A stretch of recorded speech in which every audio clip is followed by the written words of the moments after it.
sliceofsci-fi.com.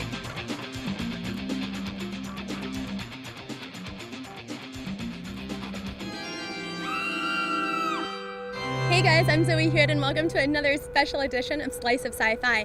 Now tonight we are at a haunted house that is 2 years in the making, if you can believe it.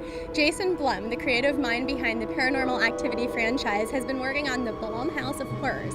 It's in downtown LA, and you guys look, I wore my running shoes because I have to admit I am terrified to go inside. Not just a little scared, not a lot scared, but terrified. There is some flashing lights going on in the windows. Let's go in.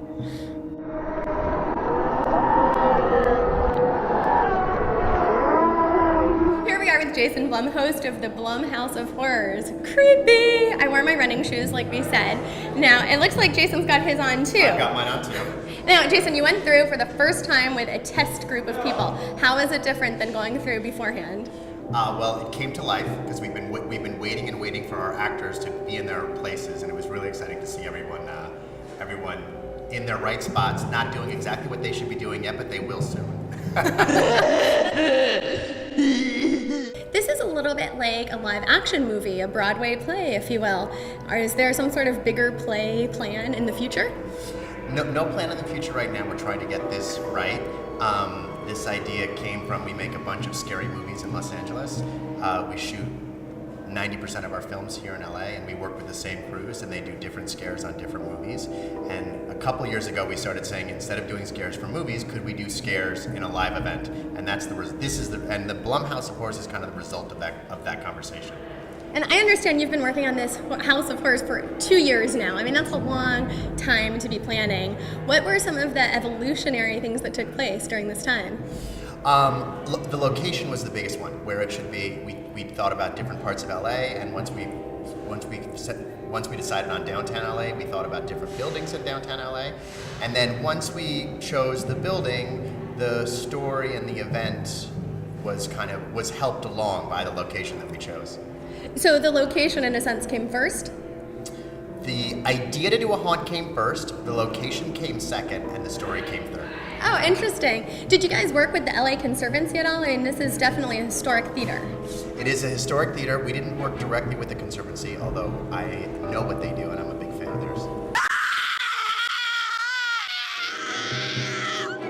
When was the theater actually built? The theater was built in the 20s, but our event takes place in 1933. Okay, so what was the reasoning for that? We wanted to give them at least a few years here before this terrible tragedy occurred. Of course. Now, how much of the tragedy is rooted in reality? The actual tragedy happily did not happen, but people who we leased the building from said that the building, there have been sightings of ghosts and weird haunts in this building, which is a creepy building, before we did anything to it. So basically, even if you come here in the daylight, you will be scared. That's what it means. Yes, I promise that. How long will the House of Horrors be running? We're open until November 3rd. We're open every weekend until November 3rd, and the week of Halloween, we're open all week long. Okay, and about how many people are you anticipating? We hope a lot. Excellent. Well, one last question for you. You've got 2 movies opening up this month, so you're a busy guy. How do you balance everything with your home life? We have a big company. There are a lot of people who work. So there are people who work on the movies, people who work on TV, people who work on this, all those things exclusively. So I don't do this by myself. There's a team behind me who are working on all these different things. Well, everything is definitely teamwork, that's for sure. Thank you so much for your time, Jason, and I will confess, you guys, I went through backwards because I was way too scared to go through forwards. So thanks a lot. We'll see you on the next episode of Slice of Sci-Fi.